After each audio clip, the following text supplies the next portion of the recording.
That's our Good Guy show for today, but don't go away as we've got an important Good Guy message just for you.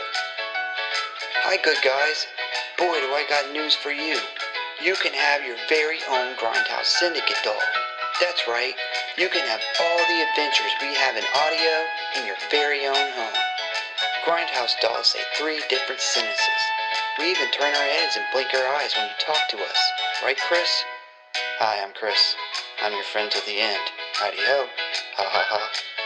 Every Grindhouse doll has a name of its own, so he can be your very own best friend. So remember, tell Mom and Dad you want a Grindhouse doll. Perfect for a birthday or just any old time. And remember, you can buy all of our Grindhouse accessories too. Right, Chris? That's right. Ha ha ha. Brought to you by the greedy bastards that turn children into consumers. Makers of the fentanyl, Barbie, and other fine toys. That I is love a that. fine fucking commercial. I love that. I've listened to it like 17 times. That's good shit. Yeah. I would get a Grindhouse doll. I was trying to think. I was like, so I could take that audio. I could upload it to like TikTok. And I was like, man, if I could make us some dolls, like if I knew how to make some dolls of just like me and you and just like make a commercial and post it to the TikTok. What if we just like what if we use one of the dolls I made or something? Just a random doll. I know we can't make dolls of us. That'd be really difficult. No, I mean they gotta be dolls of us. Yeah, I can get Brooke to crochet some shitty dolls of us. I don't know. I end up looking the exact same with a beard and short hair. I was bored like 2 weeks ago, and I came across one of those. What are they? What are the little? They pop something. Funko. Funko. Pops. Okay, so yeah, they sent me this advertisement thing where I could make one of myself. So I was like, ah, fuck it. So I went in and I was like, oh man, you must have been really bored. And I made it. It took me like 10 minutes. And of course, they only have like, here's 10 selections of beards. Here's 10 selections of hair. They let you put tattoos on it? No. Oh, and so I made it, and I was like, and the outfit I put on it is like a black hoodie, a blue pair of jeans, and a pair of black shoes, which is, my, outfit most of the time. And I was like, cool. I guess I could get this, but it doesn't really like, it's not so obvious that it's me. Yeah. And then I was like, I could probably just make another one and it'd be like you. Like I could just order 2. If you literally put black pants on it instead of blue jeans, just a pair of black pants, it would have been the exact same. That's all it would change. We just have to go in and like draw our tattoos on. Yeah, so get your Grindhouse Syndicate dolls today. You can have your choice of Chris or Jordan. Fuck it, get them both. Get all the accessories. We have we have little tiny microphones that go with them. I have a tiny little MacBook that comes with mine. You have a really heavy chair that comes with yours. Yeah, very very heavy. It was very expensive. I paid a lot for this heavy ass chair. $1.50. I don't think we've ever brought it up, but maybe the first episode or first couple episodes, when we were setting it up, we kind of forgot about what he was going to sit down on. And the only thing I had available, wasn't it that little metal stool? That was the first episode. That was first episode. And after that, I was like, okay, I'm not sitting here for 2.5 hours again, hunched over. So, well, we also didn't really know about time. Like we never really thought that they never taught us time in school. We had no sense of time is not real. It is a delusion. It's like a casino in here. There's no clocks or windows. We don't know. But essentially, we never thought that we would ever talk about a movie really longer than like an hour and a half.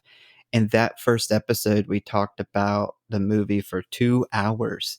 2.5 hours. It's an hour and a half Yeah. movie. You could have And- just watched the movie. Yeah, we were at the point where we could have just read the script of the movie and acted it out, and it would have taken half the time. And then still had an hour to talk about it. But yeah, so he sat on a metal stool for almost 3 hours.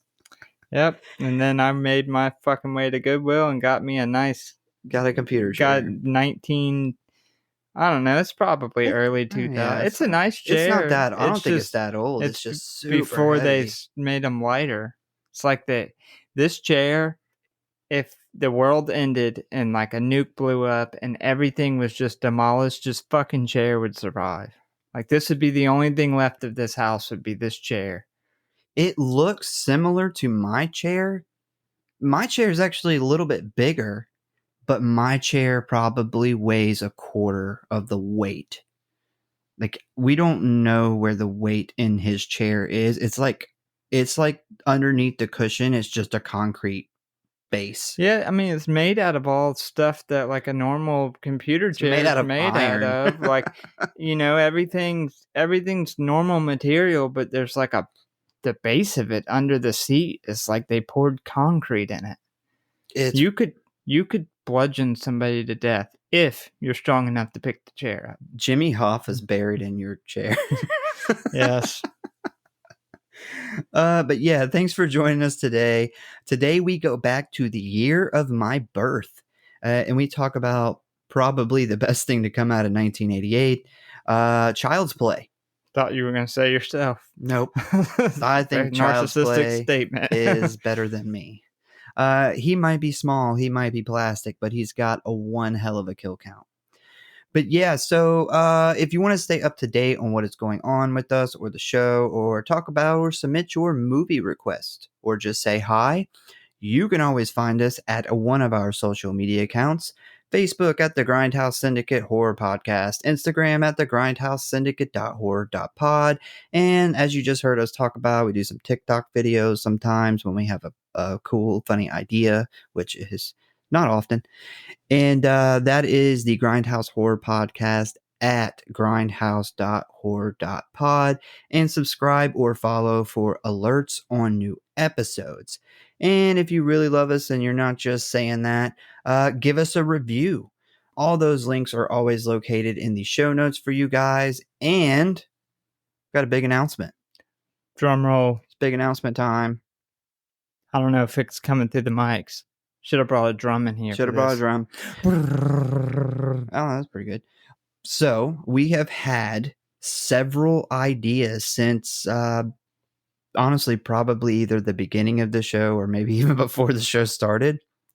We've always just had these ideas kind of going around, and then we kind of settled on this one idea that you guys are used to now. But we still have other things we want to do. So it's just basically different episodes that we want to do, like series. And we think they're really interesting. We think they're fun, but we don't want to have those like interrupt what we do now.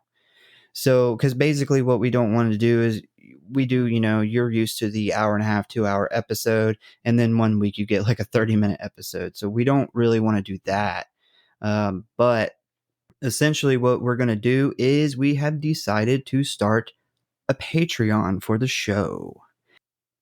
It's basically just somewhere where we have a place to kind of do these different shorter episodes that we want to do. And some of them are going to be kind of completely different style than what this is. But some of the other ones will be basically just like extensions of episodes that we normally release, kind of like an after show. So if you are looking for like more content, or we're talking about a movie you really like that's really complex and we got all these different ideas, and you want to hear some more about that same movie, that's where it will be. I'm actually going to put our Grindhouse Syndicate Dolls commercial on the Patreon. That'll be anytime you want to listen to that and have a laugh, it'll be there.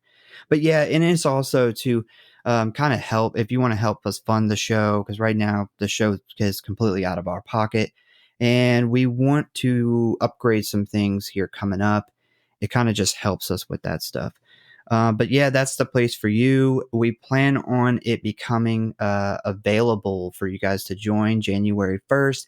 If that changes, we will let you know.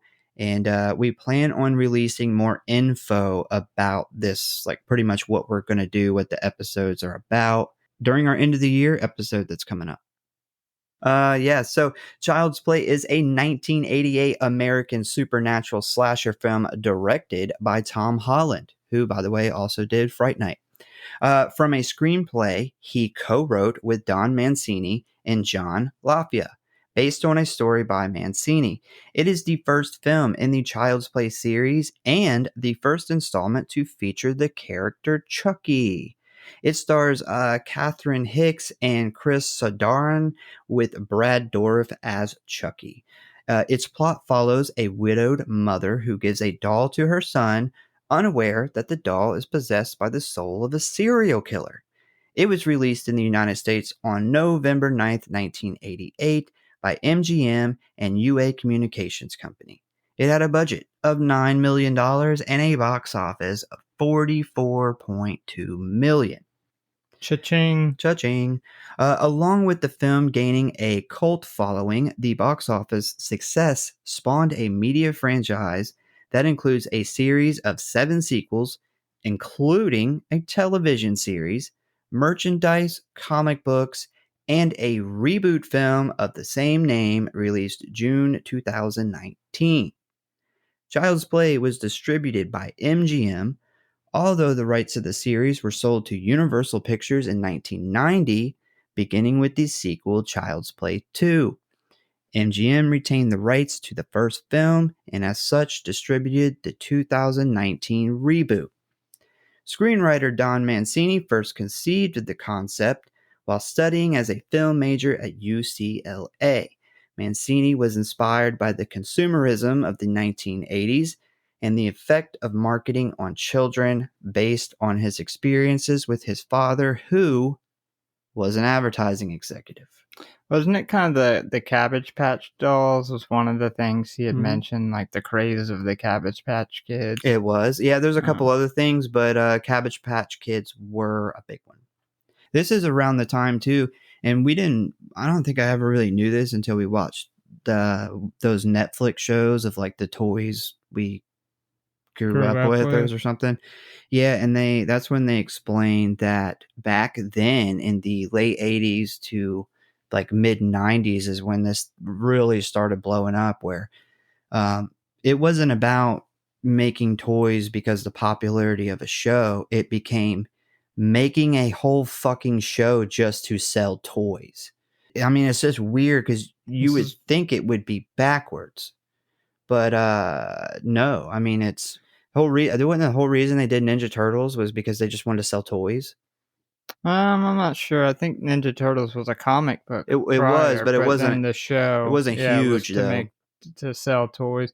This is around the time I guess they figured out that they could start marketing to kids, and that was much more effective than marketing to parents because the kids would just drive their fucking parents nuts to get them these toys. Yeah, that's crazy though. Is they design a toy and then the toys get approved and then they're like, okay, now hire somebody to make a whole ass show. Nobody really cares about the show or the plot or anything. They're kids are stupid. They'll watch and it's like, as long as they're cool and they could go out and buy the toy, because they make way more money off toy sales than they do like advertisements on a TV show. I'm sure that the toy business is obviously a $1 billion industry. I'm sure it's up there. Yeah, so Mancini, his troubled relationship with his own father and his experiences of alienation as a gay man caused him to center the script around a child with a single mother and no father figure. Mancini was also influenced by the Cabbage Patch Kids, the My Buddy Dolls, Trilogy of Terror, Magic, Poltergeist, Freddy Krueger, and the Twilight Zone episode The Living Doll. I was going to mention that. I think that's the earliest, at least in TV, that I remember this story. Because this is not an original story. The big picture of it, a doll coming alive.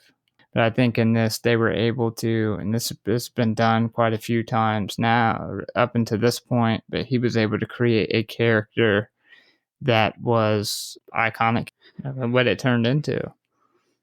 Yeah. Oh, I mean, well, I'll discuss it a little later, but he really created the ground floor. But what we see here in this movie is definitely not necessarily his complete creation, and we'll go over this. So the original script was titled "Batteries Not Included," but was later changed to "A Bloody Buddy" and eventually changed to "Child's Play." Principal photography began on January 7th of 1988 and wrapped on March 5th, 1988. Mancini never attended the set and was minimally involved because of the 1988 writer's strike. He apparently also threatened to sue Tom Holland over a writing credit, so he got banned from set. Child's Play was filmed on location in Chicago at the Brewster Apartments, a city landmark. The filming was conducted in the winter with a wind chill as low as -50.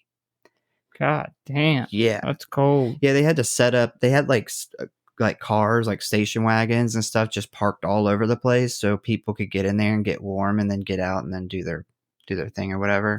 Thinking of all the like animatronics and stuff they had to build for this too, I would imagine that -50 would cause some issues with some of those.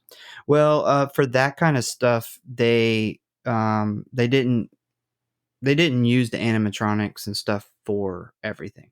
No, yeah, obviously, there's definitely some people in some of those Chucky scenes, especially a lot of his movement scenes.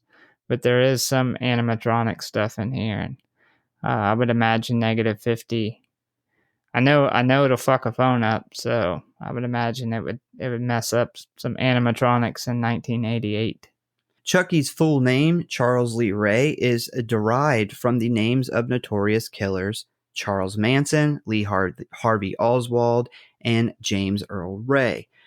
For the actual shots of Chucky, they used a puppet that required a team of 9 different operators to control him, and for scenes where Chucky had to move around in wide shots, a little person actor was used in the costume as well as a child.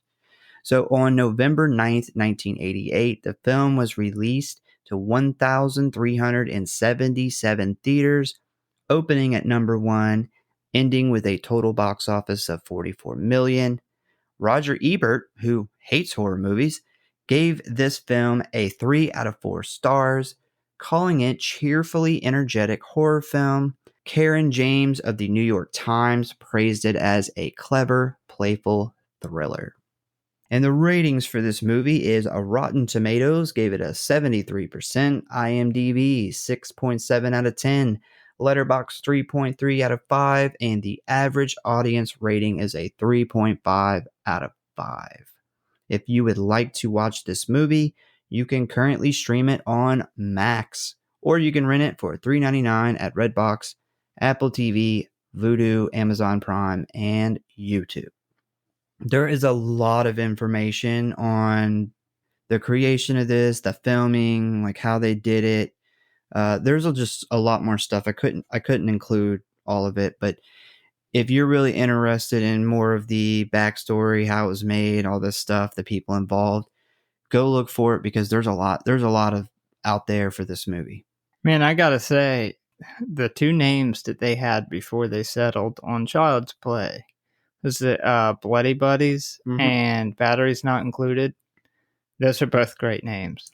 Yeah, so the reason that it was called Bloody Buddies is because Mancini's original story, the story that he wrote, has none of the Charles Lee Ray, the whole serial killer, the voodoo stuff, none of that's in it. It didn't say exactly how, but somehow Chucky's blood and Andy's blood get mixed. That's why it's called Bloody Buddies. And this somehow causes Chucky to be, I don't know, evil. Yeah, I feel like I probably came across it somewhere, but there's a lot of different stuff. They changed a lot of stuff for this movie. I'm not a huge fan of that idea, but the name, even if they put the name on the movie that they ended up with, that's a cool ass name. Batteries Not Included is also, I think, a really good name. They had to change that because I believe it was Steven Spielberg was actually filming a movie of the same name at the time. So, yeah. Ready to jump into plot? I am. All right, so we start off in a very gritty looking alleyway, and we see that a detective is chasing down a man who he believes is a serial killer they call the Strangler. And as they are chasing him, he calls this into his radio, and we see police cars are starting to kind of close in on the area. The Strangler and the detective, they trade some gunfire for a few moments until the Strangler gets hit in the leg. The Strangler, his getaway driver sees him get hit by the bullet, and he decides, fuck this, I'm out of here, and he speeds off, leaving his accomplice behind. An injured and panicked Strangler, who we learn his name is Ray, breaks into a toy store to hide, but the detective soon follows him in. And once inside, we see this massive wall of stacked good guy doll boxes. And we see that Ray is like hiding behind the display. He's kind of trying to catch a glimpse of the detective. He kind of sees him, and the detective doesn't see him, but Ray sees the detective, and he fires a shot, and he barely misses him.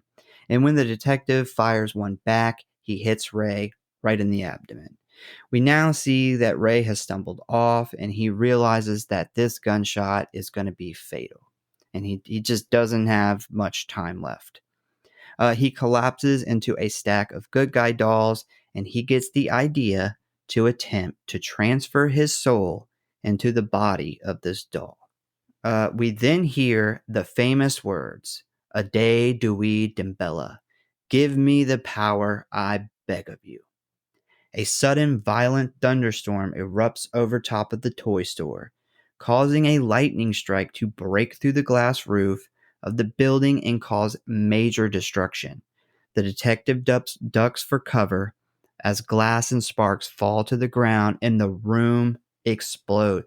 I don't understand why the room explodes. Yeah, I wonder how many kids seen this movie and was scared to fucking death of lightning after that.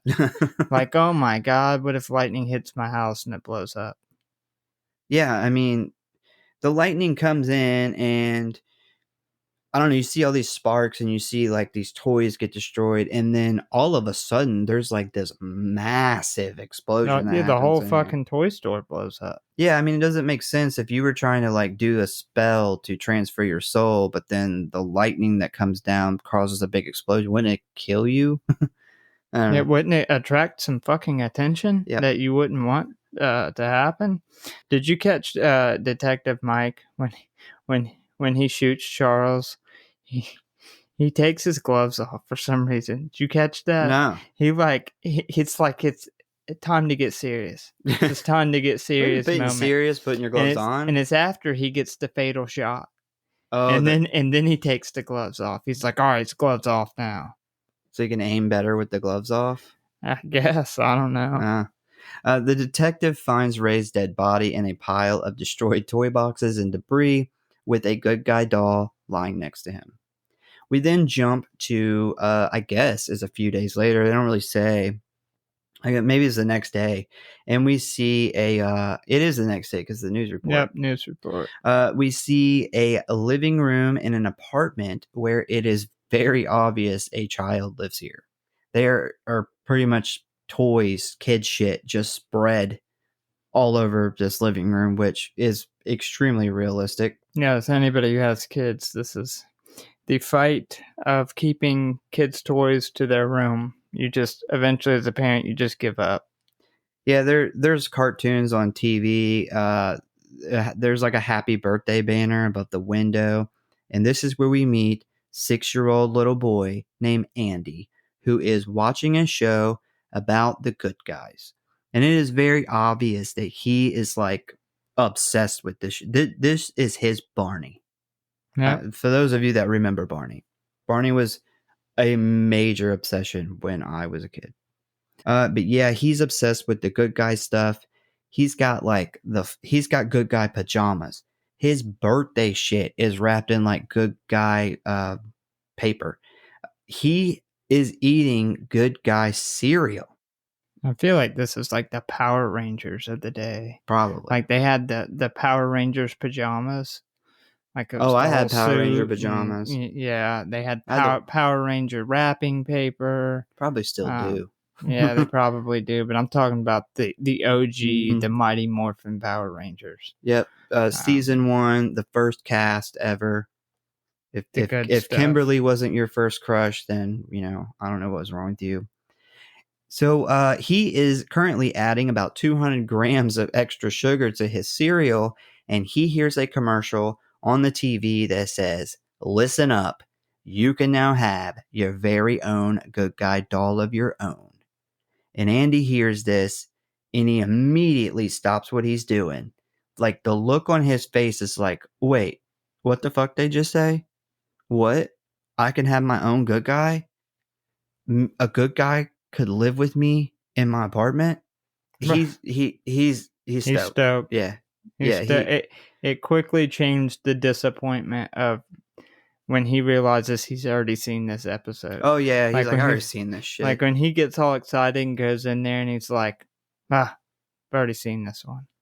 But now It's like so aggravated. It's almost like he never even thought of ever like having his own good guy in person. Like this commercial just told him an idea that he didn't even know was possible. He's like, wait a minute, what? You can have a good guy? Your own good guy? Yeah, and at the end of the commercial too, they talk about how you can buy like all the accessories. So there's like a bunch of shit that after you spend all the money on the doll, then there's a bunch of other shit your kid is going to drive you nuts for. That's how it was, man. Remember we used to get like the wrestling action figures, and then they released the entire ring. They got and the then ring, they had the stage the entrance ring. And then we had the ones where you could rub their feet on the little metal bar and it would play their entrance music, which was the coolest wrestling toys they ever had. Well, that was like crazy because you spent, years collecting your wrestling action figures. And then all of a sudden one year it was like, oh fuck, we got to get these new ones. So now you have to start getting, you have to start collecting the ones you've already had, like the characters you already have, but they don't have that little metal thing on the foot. So they don't have the entrance music that's going to go with the fucking stage. You have to get the new one. So now you got like fucking 2 Stone Colds, 2 Undertakers. Yeah, I mean, there's nothing wrong with that, man. We still used them. Oh yeah, I remember like in my wrestling setup, we had Spawn was a wrestler. Your Spawn action figure. We had some army dudes. My Power Rangers. I had like the blue and red Power Ranger. They were like tag team partners. Yeah, the only downside though is like, all right, this Undertaker, he's got his entrance music, but then I got to pick another toy that doesn't have entrance music. Yeah, whatever. You have to play it in your head. They're awesome though. I think I remember they had the whole like thing that went over the ring too. I don't think we ever had that. Then they would have like the Hell in the Cell that you could buy for it. That was like, or it wasn't the Hell in the Cell. We got just the cage. We got the cage, yeah. And because I mean, you couldn't use the Hell in the Cell. You wouldn't be able to play. You could play on top of it. Yeah. I mean, the shit that they sold for that was endless. And then the wrestling belt. You know how much money that Vince McMahon's made off of fucking kids? Oh, yeah. But yeah, so Andy's fucking stoked when he sees this. And as he sees this on TV, he immediately looks over to his big ass present his mom got him for his birthday. And, he's like, that's obviously, light bulb. That's what it is. Yep. It's the same shape. And I remember those days. I remember, like your parents bringing out like Christmas or whatever, and you're looking at them and you're like, oh, I know what this is. Like, this is the size of the box that the wrestling ring probably comes in, or this is the size of a PlayStation 2 box. I know it. And you pick it up and say, oh, it's a little heavy. There's probably a fucking PlayStation in here. I remember that, man. Those are the days. Yeah. The good days. I feel Andy in this moment. But yeah, so he goes to wake his mom up, and she's like, "What time is it?" She discovers it's only 6:30 in the morning, and that is something that we deal with here in this Yeah, household. not only that, Andy is my child, I'm pretty sure. Not only does he wake up at the ass crack of dawn and wake her up, but he also destroys the kitchen Yep. making food beforehand. Like he spills shit everywhere. He's got stuff dumped all over the. That literally just happened to me 3 days ago. Yeah, Like, and then she's like, "It's 6:30. What are you doing? Like it's too early." And what does he do? He opens the curtains and he's like, Look, the sun's up." And I was like, "Yeah, that sounds familiar." Yep. Good morning. They think that just because there's daylight that it is time for everybody to wake up. And it's like, no, no. That's why we have blackout curtains. Yeah, we gotta invest in some blackout curtains for sure.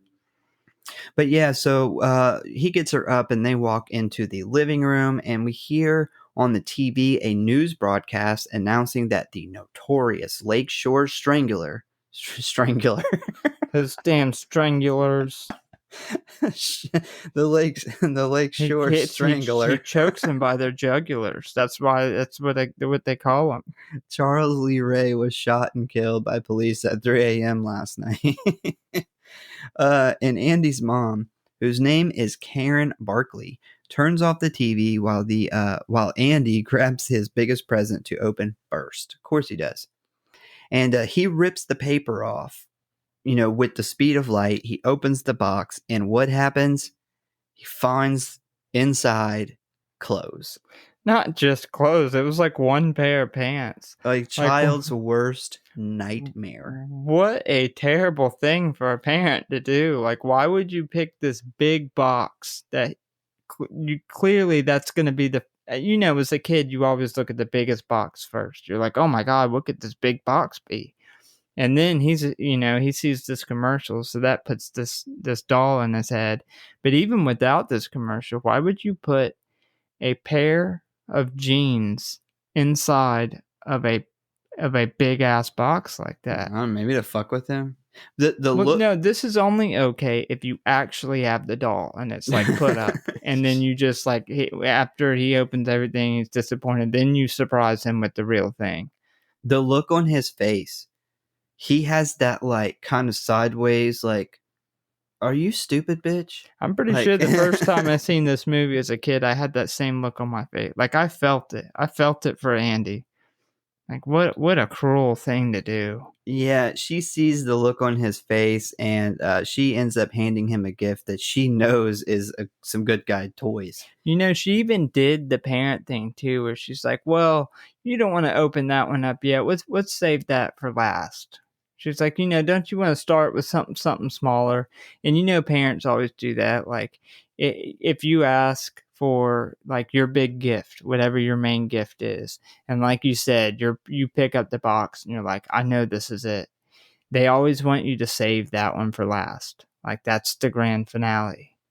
And she kind of does that with this box. She does. She's like, don't you want to open something smaller first? She just didn't want to open up this pants. And why does she even wrap up the clothes in the first? Just hand it. Just put it in a bag or just hand it. He doesn't give a fuck. She works at like a J.C. Penney's type place. She couldn't get like a one of the little gift boxes or a gift bag. You don't give a child, especially a 6-year-old boy, if you buy him clothes for Christmas or his birthday, don't wrap it because he doesn't care. Just put it in his fucking dresser, and he'll eventually discover he's got a new shirt.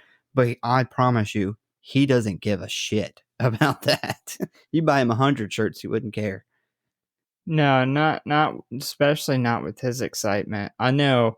Our mom always did like the boxes at Christmas, the little gift boxes, or she would have a bag. We'd always get some type of clothes, but she didn't put them in a giant box and make us think that was our main present.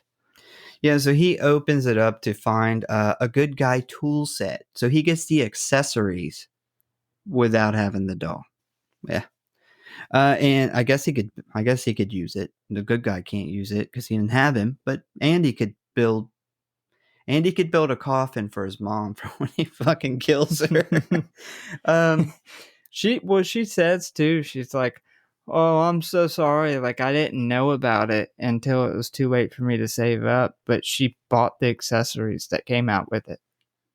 Well, I think And that's just maybe a mom thing. I think She that's just just she didn't know. doesn't. Yeah, she just didn't even know that there was a giant ass doll. Because I mean, they announced it. I don't know. She went to that toy store. There was only a fucking like 12-foot wall of them. Yeah, I don't know. Maybe she didn't get this good guy tool set from like a toy store. Maybe she was, I don't know, somewhere in the mall and seen it. I don't know. She buys all his toys from the fucking homeless peddler in the back of her job. Is that where she does all her shopping at? She get her groceries from there too. He takes the tool set and he's like, "I'm gonna build me a new dad." Ooh, that cuts deep. He immediately tells her that he's like, "I want a fucking good guy doll," and he's like, "These tools are fucking useless to me without a goddamn good guy doll to go with them." What am I supposed to build the fucking doll? Jesus, Karen, what the fuck are you thinking? Oh man, and she tells him what most parents always told us is, "I'm broke, motherfucker. I don't have the money." Kids never get that don't. either. And it's, I feel that so much as a parent now. Like, kids don't think of the financial part of it. Well, they don't. I did a little extra research for this, so we'll get to it right here in a second. But next, we see that Karen works at a department store behind the jewelry counter. And I instantly thought, there's no way in hell you could rent a 2-bedroom apartment in the city and raise a child on a department store job nowadays. The fuck no. Yeah, because that was a thing then, but not a thing now. Not even close. No.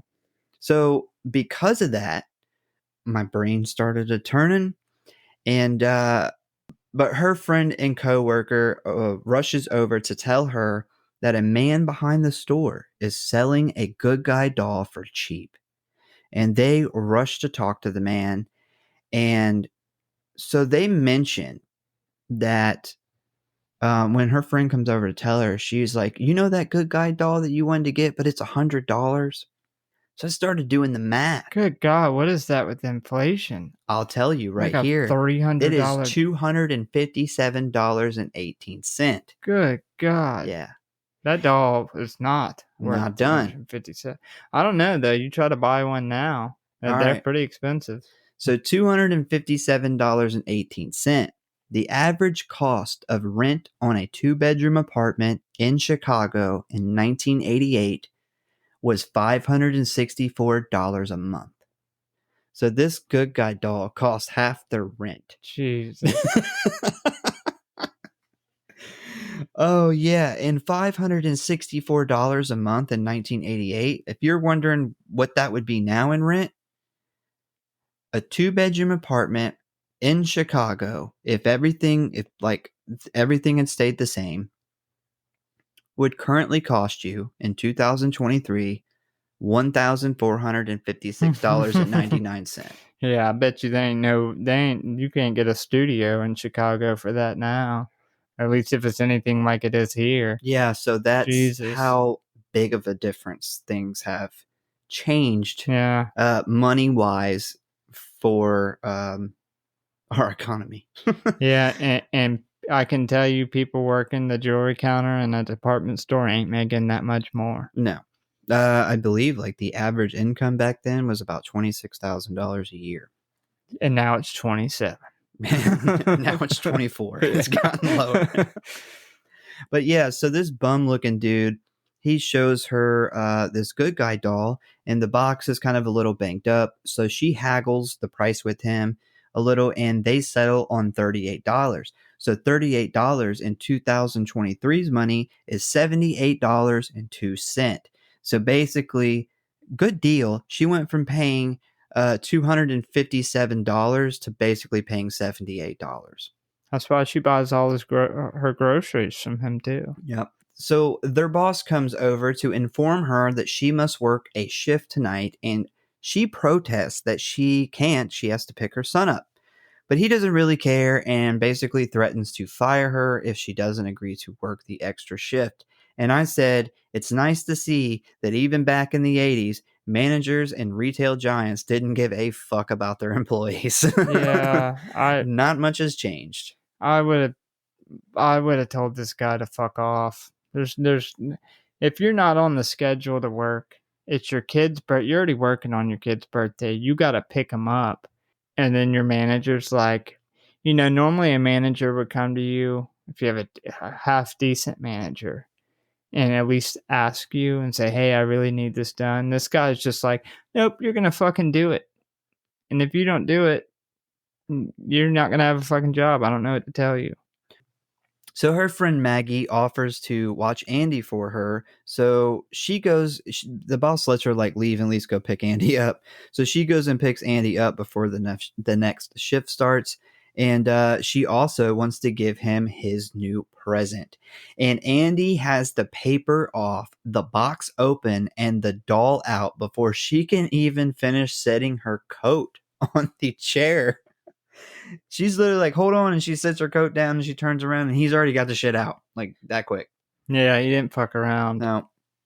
I guess this is I don't know. I was gonna say I guess this is before they put all this She should have did another box of clothes. all these ridiculous fucking like plastic ties and shit that hold stuff in a box. But then again, it's Chucky. Obviously, we know climbed up in that box. So Andy introduces himself to the doll by telling him that his name. Andy introduces himself to the doll by telling him his name, and the doll responds with, "Hi, I'm Chucky, your friend till the end. Heidi ho, ha ha ha." Later on, we see that Maggie is now watching Andy, and a news flash appears on TV saying that Charles Lee Ray's accomplice, Eddie, has escaped the police. And Maggie tells Andy that it is time to go to bed, but he responds with telling her that Chucky wants to watch the 9 o'clock news. Bro, this kid isn't concerned that his fucking toy wants to watch the 9 o'clock news. At 6 years old, I would have thought that was pretty weird. Yeah. I can see Maggie, though, being like, because kids will say anything to not go to bed. Oh, God. They're like, yeah. I got to pay my taxes. I can't go to bed right now. No, yeah, she handles this exactly like anybody watching a kid or knows anything about kids would. What they really should have, I mean, they want to make it realistic. It's like, Andy, go to bed. And he's like, but I got to pee. Yeah. And he's like, but I got to poop. I need a glass of water. Yeah, no, but I'm scared. My stomach hurts. Like, when they get desperate, you'll hear some crazy shit. Like, the amount of times I've heard just random, out of the blue, my stomach hurts. Yeah, and it's funny because your kid's almost not scared of absolutely anything. No. Except for when it's time to go to bed. It's like, oh, I'm scared. Like, yeah, right. She'll bust that out over, like, anything she don't want to do, even if it's not bed. Yeah. I'd be like, you got to eat this. And she'll be like, no, I'm scared. Yeah, and I'm like, no, you have to eat this. No, I'm scared. I've only ever seen her actually scared of what I would say is one thing, which was like the animatronics. And she loves them. Which, like, yeah, she loves that they scare her. Yeah, she loves to be scared by animatronics. But I don't know, the first year I went with you guys, and she was like 2, or I think she's like 2, maybe she was 3. But we took her, and she was legitimately scared then. Like, we couldn't take her over there. Now, oh man, she spends like 2 months watching animatronic videos before we even go to Spirit Halloween. Well, she's gonna love horror. She's already, like, some kids are scared of stuff and they're petrified of being around it. She loves being scared so much, like, she gets obsessed with it. Like, she's like, when we go into Spirit, she literally, it's the first thing she looks at. She's scared, so she's got to get away from them, and then she gets mad if you take her too far away from them, and then you got to go back over and set one off again, and then she'll get scared and want to go away. It's that she is going to be a huge lover of Halloween and horror, and she takes after her father. Yeah, so she tells Andy no and escorts him to bed. And a moment later, we see Maggie is startled by the TV turning on to the 9 o'clock news. And as she walks over, she sees Chucky sitting in his chair watching TV. She goes into Andy's room and kind of scolds him for like disobeying her and tucks him and Chucky into bed. And a little later on, we see Maggie just kind of sitting on the couch. She's reading a book. And then we see Andy's door open, and then we hear the sound of little pattering feet all around, which is in every movie where there's a tiny killer. Yeah, we've already covered that. If you hear little paddling feet, there's probably you're gonna die by something small. Something small is gonna kill you. A doll, a leprechaun, a child, Back from the dead, a zombie child. Yeah, something is gonna get you. But yeah, this freaks her out, and she begins to investigate the sounds when she is scared by a loud bang. And she enters the kitchen and is frightened by the phone ringing because it is Karen calling from work, checking on Andy. Bro, she answers that fucking phone with the speed of that lightning in the beginning. Like, literally, I'm like, why? If something scared you, why would you react like that? And she's got those cat-like reflexes until she needs them when she's getting falling out of a window. After the phone call, Maggie begins to clean up some spilt flour that we see. It was pretty much that was the loud noise she heard earlier. And then she is violently struck in the eye with Andy's good guy hammer, one of the smallest murder weapons around. A toy hammer. This was the 80s, though. It was a real hammer, I'm sure. It was just little. It's just, yeah. And they had, I do actually remember hammers. one of us got a little tool set and it had a real metal. Yeah, that was me. I remember it was kind of that size, like that the head of it, but the handle was much smaller. Yeah, so she stumbles backwards and she ends up falling through the window in the kitchen, and she plummets 6 stories down, landing on a truck parked outside. We then see Karen exiting the bus in front of her apartment, only to see the police and ambulance parked outside. She runs up to her place looking for Andy, and she finds cops filling her apartment. Karen is informed by a detective, which is the same one from the beginning, that Maggie had some kind of accident and is dead. He then shows her the good guy footprints left in the flour and asks her if she knows what they are. And he's kind of, at this point, implying that maybe Andy knows more about the accident than he is saying. Karen's not having that shit. Yeah, Karen is pissed. Is not having that shit. She wants to talk to the manager, I'm sure. I gotta say, though, I really enjoyed this kill. When she hits that station wagon on the ground and it literally like crushes the roof of that station wagon. They did that very good. Yeah, they did it by actually throwing a real person. A real person. The real actress died. Yeah. She gave her life for this. Her name was also Maggie. No, they actually made a concrete version of her. And yeah, that's what they did to this chair. They threw my chair out of that window, and put it literally put a wig on it. That's what happened.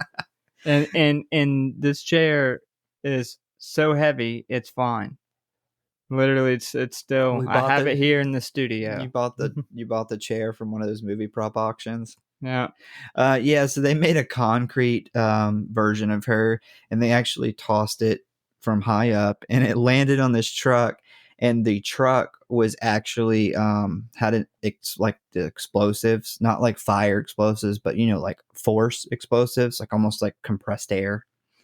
And basically, so the statue is heavy enough to crush the roof, but then they used the explosives to like blow out the rest of the truck, and that's how they actually did that. I wouldn't think they would even need the explosives. If they made a concrete version of a person, Yeah. I mean, It was a tough truck. You know how they made trucks in the 80s?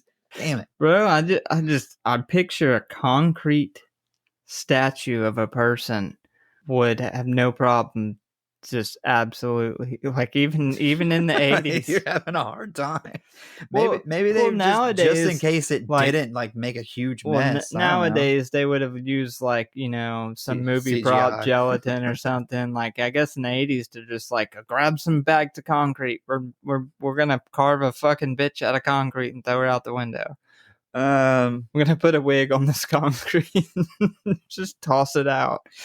Just go to Home Depot and get like a concrete planter and just put a wig and a dress on it. I'm surprised they didn't just pre-cut the columns in between the windows and stuff.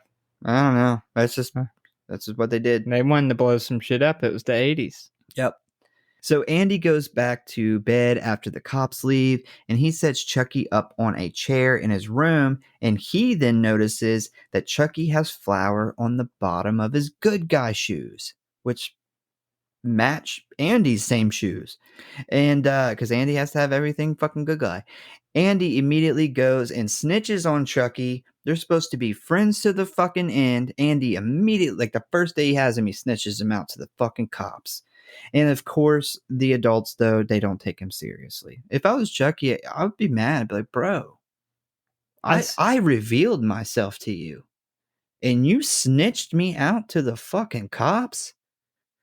Because your Aunt Maggie was being a bitch? I don't think has he told them he's Charles Lee Ray yet? I think he still thinks he's an actual doll. No. Him and Chucky's talked. He hasn't like told him, "Hey, I'm Charles Lee Ray," but Chucky has, talked to him. Regardless, you're supposed to be friends. Friends to the end, man. You literally didn't even. And make Andy's it to... like, "Well, it's about to be the end." He's like, "Friends to the end." He couldn't even make it to the end of the day. Andy's like, I'm not fucking going down for your fucking crime. I don't get how the police didn't look at these footprints and be like, well, that's clearly not a 6-year-old child. Yeah, like, I don't these are tiny. I don't think that their footprints are the exact same size. I don't even think they're close. They're pretty 6-year-old child. Like they show his foot when they show the bottom of his little good guy pajamas. His mom should have just been like, that's not my kid's footprint. That's tiny. Yeah. I don't know. They didn't have CSI in the 80s. I don't know. No, they didn't. They didn't have the knowledge to match a footprint. Yeah. Match a footprint or even they didn't have any knowledge of size. It looks the same. Everything looks the same. Close enough. Put that 6-year-old in prison right now. So Karen then hears Andy talking to Chucky through the door, and she goes in and starts asking Andy about what they are talking about. And Andy tells her that Chucky told him that his real name is Charles Lee Ray and that Aunt Maggie was a real bitch and got what she deserved. She kind of was, though, man. Like when she's putting in the bed, she's kind of. I mean, I don't think that's not his real aunt. That's just her friend. Yeah. And she is like not. She is pissed about Chucky being put in the living room. Like it's anybody who's ever dealt with kids and trying to put them to bed. Like kids do this type of stuff all the time, and she is like cannot believe that he has done this. Yeah, so she accuses Andy of making the Chucky stuff up, and Andy gets pissed. Karen gets pissed. And then they get sad over Maggie's death. And after she tucks Andy into bed, we see Chucky's head move all on its own. And poor Andy. This kid did such a good job, like playing like a kid. And well, he was a kid. And this. No. Oh, you see? I thought this was a grown man. He's a grown man playing a kid. Yeah, he did such a good job playing like a sad kid. Maybe he's sad out kid. Maybe he was a sad kid. No, this felt bad. Maybe he had like a Macaulay Culkin thing going on. Like Michael Jackson was. No, not that part. Okay. No, the part where Macaulay Culkin's dad like forced him to do these movies, and he's like, "I was miserable. My dad like would beat me go to Michael Jackson's house. Yeah. Fucking hated it. If you go to Michael Jackson's, it'll be in the news and people will think you're cool because Michael Jackson's currently cool. Everybody will know you're sleeping in Michael Jackson's bed. Don't you know he's a smooth criminal? The next day, we see Karen drop Andy and Chucky off at school. I did notice, if you look in the background, because at first I was like, why are you bringing that big ass doll to school? But if you look in the background, I caught this. There was is in a my bunch note. of kids taking their fucking Chucky dolls to There is school. a whole, like, has to be at least 12-year-old kid. He is double the size of Andy. What 12-year-old, almost teenager, takes a fucking doll to school? He's just hiding his weed in it. Probably. He's like, I'm going to blame it on Chucky. That's what Andy would do. That's not my weed, Mom. That's Chucky. It's Chucky's weed. He told me that's some dang shit, bitch. He said he stole it from Aunt Maggie. She's obviously a drug addict. she was high when she fell out of the window. Aunt Maggie got high and fell out the window. God damn. Get your Grind Syndicate dolls today. We see Andy, and for some reason, Mike, maybe I didn't do it. I didn't get the why. And Chucky says, we see Andy and Chuck walk right out of school moments later. Old Chuck. Then they board a train and go for a little trip. And when they get off the train, it appears that they have arrived in the more rundown area of the city. Bro, this is a 6-year-old child on the fucking train. Like, nobody thinks that the people running the train, nobody thought probably that this was, not. For a 6-year-old? I mean, I know it's the 80s. I know, like, the 80s, like, 6-year-olds were smoking cigarettes and buying 12-packs at the store. But, you know, I just feel like if I seen a 6-year-old kid, I'd be like, oh, fuck, this kid's probably lost. I would think it's weird, but I also don't ride, we don't have a public train system that the majority of people that live in our city use. So I don't know. The thought of my daughter at 6 years old being by herself in a train in the middle of Chicago, like, it's would terrifying. give me a fucking heart attack. Yeah. They come to a condemned looking house where Chucky leaves Andy outside while he goes in to look around. He then lights the oven and turns the burners on, and we see that Chucky's former accomplice, Eddie Caputo, is hiding out in there. A paranoid Eddie starts looking around the house, and he then thinks that he hears someone in the kitchen. He bursts through the door, firing his gun, which is not a good idea. For a guy who's on the run and escaped out of jail, you would think you would want to attract the least amount of attention as possible. And if you were going to shoot, it would be at something that you had to shoot at. A last resort. Like, you would think this would attract some attention. Yeah, he like bursts through the door and shoots, and like it's really his mom was coming to like give him money, and he's like, Ma Caputo. I'm sorry, Ma. This is Chicago, so this probably pretty common. You brought me a deep dish pizza and I shot you. I'm sorry, Ma. I feel like Eddie would shoot his mom for a deep dish pizza. I'm glad this guy got killed. That was like one of my first notes. Eddie sucks. He literally like ditched Charles Lee Ray. He's like, oh, he got shot. He's like 5 foot away from getting in the van. I'm just gonna leave him here.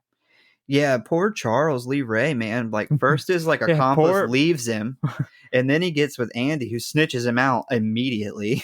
Yeah, man. The Charles Lee Ray can't catch a break, man. It's almost like he did some bad shit or something, brought some bad karma on himself. Maybe he only strangled bad people. He's the hero that we need but don't deserve. Yeah, he's the Dexter. We haven't gotten that movie yet. No, we find out he was really killing like child molesters and shit. So the flash from the gun ignites the gas from the oven and causes the whole house to instantly explode. They also dropped a concrete statue of Eddie onto the house. And that is how we got the explosion. Karen then arrives at the police station where the detectives have Andy.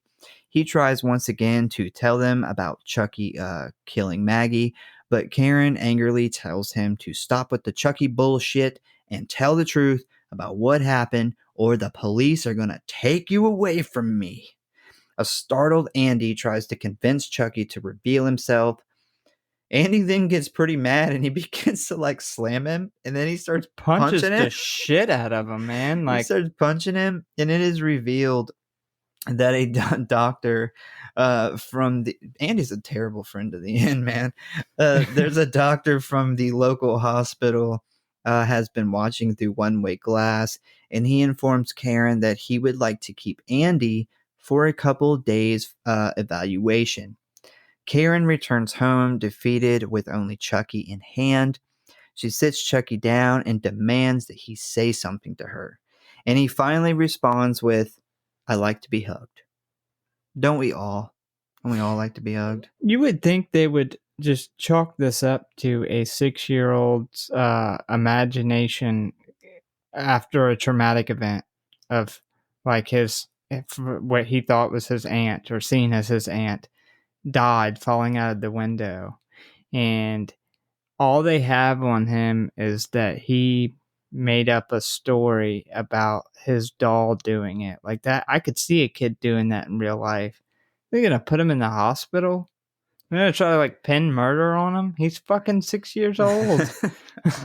he bludgeoned Maggie in the face and pushed her out of the fucking window at 6 years old. Yeah, but she got hit in the head, like the forehead, with like a baby hammer. I don't know if it'd leave enough damage to really like be like, yeah, that she was killed with this hammer.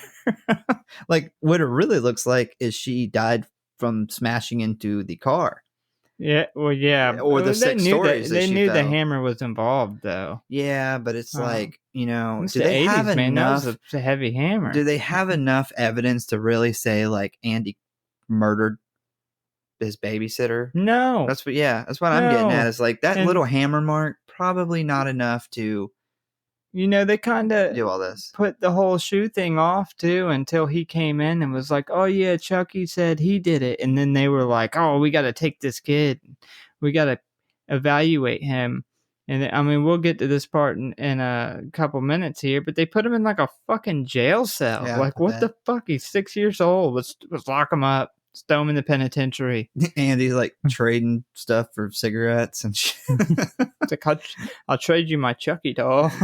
My good guy doll. Karen He's got some weed in his pocket. Karen picks up Chucky's box and begins to read what is printed on the back when suddenly an unopened pack of good guy size D batteries falls out and onto the floor. Karen then picks Chucky up, flips him over, opens his battery cover, only to reveal no batteries inside. This would scare the fucking shit out of me. So, because of this, you know how every now and then the kids will have like a toy like laying in the living room, and they'll be in bed and we'll just be like sitting in the living room watching a movie or something, and we'll keep hearing like the same toy go off, and we're like, what the fuck? Yeah. Well, because of this Ghosts. scene, sometimes I will look and see if it has batteries in it, because I'm like, what if it doesn't? And that's why it keeps going off. Like, maybe what if there's something creepy going on here? So, yes, I've done that in real life. They always have fucking batteries, though. It's never like... I just chalk it up to ghosts, man. It's just It's ghosts. just ghosts. Just ghosts in your blood. That's how Brooke is. Everything's ghosts. Oh, yeah. She's like, oh, did you hear the door crack? Must be ghosts. Who? I know the air just turned on. The air conditioner turned on, and they had to be the ghost that She's turned like it on. Zach Baggins. Oh my God! Did you see that door? It moved a centimeter. I asked her the That's other day. proof. I asked her the other day. I said, "What are you gonna do? Like, what happens if you died and you found out ghosts weren't real?" She goes, well, I guess I just had a good time believing that they were when I was alive." And I was like, "You wouldn't be heartbroken?" She's like, no." And I was like, "Yeah, I don't believe that." So anyway, Well, how would she find out if ghosts weren't real? well, I don't know. I mean, I don't know. I'm just saying, like, what if you could die and like find out get every answer to every question you ever had? But wouldn't you be a ghost? Maybe not. Like, maybe you'd be a spirit in the sky and fucking heaven, or maybe you'd Ghost be in the sky. whatever. So Chucky Ghost. quickly snaps his head. Heaven's full of ghosts. It's just a big haunted mansion with white. Chucky quickly snaps his head backwards, looking at Karen, and he says, "Hi, I'm Chucky. Wanna play?" And she is immediately shocked and throws Chucky to the floor, where he manages to roll under the couch and vanish. Karen kneels down and looks under the couch, where she finds Chucky just laying there motionless. She slowly pulls him out. She demands that he talk to her, but he does not budge. She then ignites her fireplace and threatens to throw him in unless he reveals himself. Chucky then comes alive and begins to berate her by calling her a filthy slut and a stupid bitch while swinging his fist and kicking his legs. He's like, He's not very PC. He's man. literally punching her in the face with his tiny little arms. I'm like, that couldn't be that bad. His arms are too short. Out here slut shaming. Yeah. Karens all around the world. It's not very PC of Chucky. I will say Karen. He doesn't even know Karen either. Like, Karen, maybe she fucked the homeless guy and they just didn't show that. She's like $38 in a BJ, and I don't Chucky's believe that. just like you seem so disappointed. You're like, no, she wouldn't do that. I know Karen. I like Karen, man. I think Karen's a great character. Well, Chucky thinks she's a slut, apparently. Yeah, fuck him. Well, come on, man. He's the hero we all need. He's out here strangling child Not now. molesters. He's Chucky now, but he was Charles Lee Ray, was a fucking whatever side strangler. It's the same guy. He's changed. Being a doll for a day has really changed him. Well, he's had so much disappointment with the whole Eddie Caputo leaving him, and then blowing him up. He becomes best friends with Andy, who snitches him out like 4 hours later. Yeah. I mean, it's hard not to change from stuff like that. I gotta say, Karen's brave here, putting him to the fire. If this happened to me, especially in the 80s, before they had like solar powered shit, where I could think like, especially in the 80s where things were more crazy. Not like if that happened now, I'd be like, okay, well maybe this toy's got like a solar powered shit. Maybe the batteries are just backup or something for when it gets too low. But in the 80s, or even before solar shit, anytime before solar shit, my reaction would be to open the window next to me. I would reach under the couch, and as fast as I could, I would toss that motherfucker out. Well, she could fall that 10 fucking stories and break on the ground. She needs him to like admit it so she could get her son out of hospital jail. Nobody's ever gonna fucking believe this. If you nobody's could ever get him to gonna talk in front of the police, but that's not the police. Happen. But here's the problem with that. If you get him to talk in front of the police, then whoever's above them isn't gonna believe them either. That even happens at the end of the movie. Yeah. We'll get to that, but he's like, yeah, who's gonna believe me? Like, you can't convince the whole world that unless you put like him on live TV talking, and still, then there would still be people who's like, this is fake.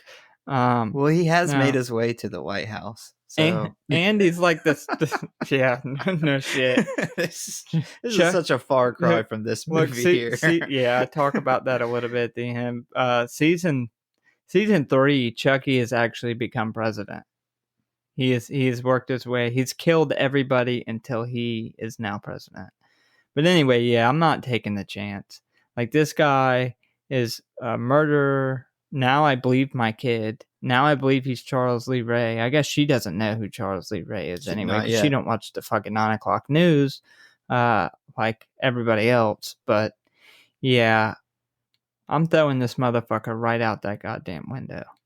And I'm going to this fucking jail of a hospital, and I'm getting my fucking kid. So they wrestle to the ground, where Chucky bites her arm very violently. She then tosses him across the room. He escapes out the front door, down the elevator, and out the apartment. Karen makes it down to the street, but Chucky is gone. She's lucky he didn't just kill her. Like, he had her one-on-one, and he wasn't confident in his dog killing abilities yet. That's what it was. Yeah, maybe. It's only killed 2 people. He killed Eddie Caputo by blowing him up. Yeah, Kind of he a cheap ass way hasn't to went kill him. 1-on-1 quite yet. And then I think his ego is bruised when she just tossed him across the room with ease. I mean, that sucks. Well, I love that she did that because that's like realistic. Like you watch a lot of them and you're like, well, why don't they just fucking throw him? Well, she did, and he's apparently his ego was bruised because he was like, fuck this, I'm getting out of here. So Karen then goes to tell Detective Norris that Chucky really is alive. And of course, he doesn't believe her. So she shows the tiny bite mark on her arm, which also doesn't convince him, which I don't blame him. It almost does, though. He does say, like, oh, how'd you get that? I would be like, you bit yourself? Yeah, you bit yourself I would to think. I prove feel like, this to me? Did you pay a child to bite you, and then so you could convince me? So she runs off to find the doll herself by tracking down the bum that she got him from. Norris tries to warn her about that part of town, but she goes anyway. So she ends up finding this bum, but he wants something in return for his information. She tries to give him what money that she has, but he wants to rape her instead. That's probably And did you notice realistic? You notice when he's like slamming her on the car and like he's about to like start the rape. Did you see like all the other bums start like excitedly coming up behind her? And I'm like, is this like a group? Is this like a group thing you guys do? It Like, is a bum gang rape. so the question is like, are they excited to watch a rape, or are they excited because they're all gonna do the rape? Depends on how fucked up they are, I guess. Like, what is going on in this homeless community? I don't know. You know, the one thing they missed, if this was real life, every one of those bums would have asked her for money. They would have went scoured like for anybody $2 who's ever been around in like a situation like that, especially her, because you could tell she wasn't a bum. Every one of those dudes that didn't want to rape her would have been like, do you have some spare change? Hey, my kids broke down down the street at the old burnout toy store. The liquor the gas station, and they need some Mad Dog 22. I mean gas. They need some gas. But anyway, before he gets a chance to be a gross motherfucker, Detective Norris comes up behind him and knees him in the dick. The knee dick. Yep, knee to the dick. They teach that in police school. He falls to the ground and Norris pulls his gun. The bum ends up telling them that he got the doll from a burnt out toy store on Waba Street, which is an actual street there. I love how all the bums are like, he's a cop. Before we can't rape him. It's before he even pulls his gun and he's in like regular clothes. It's like they just assume any guy who's not a bum around there's a cop. I literally just said it. They teach the knee to the dick in the police, and the bums recognize. Like no one else uses. That's a knee dick. It's a cop. It's a knee to the dick move. Get out of here. It's the fuzz. So yeah, he tells him that he got it from the burnout toy store, and this shocks Norris because that is where he killed Charles Lee Ray. Norris drives Karen home, but she's upset that Norris still doesn't believe that Charles Lee Ray is inside the good guy doll. She demands to know where Charles lived, and Norris reluctantly gives her the address before he drives off. After this, we see Norris return to the station and retrieve Charles's file. As he gets back into his car, Chucky appears behind him. He then begins strangling him from behind, causing Norris to push the gas pedal to the floor. Norris is able to basically burn Chucky's face with one of those old cigarette lighters, which I don't think they have them in cars anymore. They have the hookup for all the chargers that were made. Lighter. I wonder if you could probably buy a lighter, but they don't put them in here. Too many kids started smoking. I guess they were like, that does not promote smoking because they take way too long to light anything. Well, apparently that somebody thought it did because they shut that shit down. No more ashtrays or lighters in cars. But yeah, so this causes Chucky to scream in pain and let go of I think it's jumper cables he has. And right as Norris regains control of the car, Chucky stabs a large butcher knife through the seat. Chucky's attack eventually causes Norris to lose control of the car. The car wrecks, it flips upside down, and lands in the middle of the street. But why didn't he just stop the fucking car? Like, he I wondered speeds that up. same thing. He literally just speeds up. Like, what are you accomplishing? But you're just gonna drive? You're gonna outrun Chucky in the back seat? Yeah, I thought that that whole entire thing. I was like, bro, I just stopped. Yeah. Or just let off the gas and the brake, and the car will eventually almost come to a complete stop. Right, as soon as I got those cables off my neck, I'm slamming on the brake, getting out the car as soon as fucking possible. Instead, he's like, well, this situation might be better if I'm going like 90 miles an hour. Yeah. Maybe Chucky will get scared and stop. And then why didn't Chucky start with the knife? This could have all been avoided for Chucky had he just started with the butcher knife. Oh, because he wants to. Oh, you stab somebody, it's going to take a minute to die. Yeah, but you see how much fun he's having. Like, Chucky's actually, I think he says this in like 2 or 3, where he's like, nothing like a good strangulation to get the blood flowing. He's literally known as the strangler. Like, strangling is his go-to. Knife is just a backup. It's just his hands aren't big enough to do it anymore, so he had to resort to jumper cables.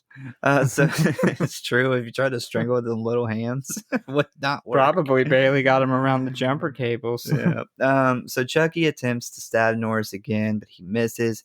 Norris then pulls out his gun.